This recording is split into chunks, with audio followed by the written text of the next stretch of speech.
தமிழ்நாடு மருத்துவத்துறை அமைச்சு பணி அலுவலர் சங்கத்தின் மாநில உயர்நிலைக்குழு கூட்டம் திருச்சி மாவட்டம் மத்திய பேருந்து நிலையம் அருகில் நடைபெற்றது.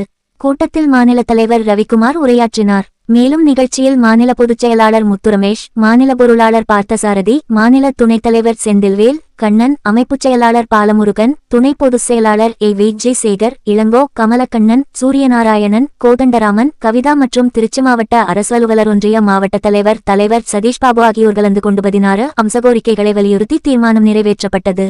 நிறைவாக மாநில பொருளாளர் பார்த்தசாரதி நன்றியுரையாற்றினார்.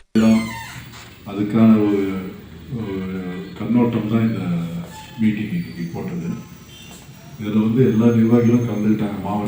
மாநில நிர்வாகிகள் எல்லாம் கலந்துக்கிட்டாங்க.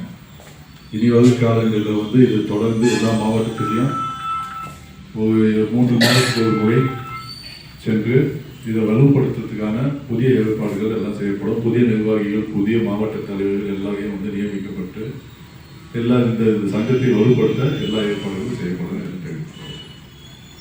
உள்ளூர் செய்திகள் முதல் உலகச் செய்திகள் வரை தெரிந்து கொள்ள மதுரை முரசு சேனலை சப்ஸ்கிரைப் செய்யுங்கள்.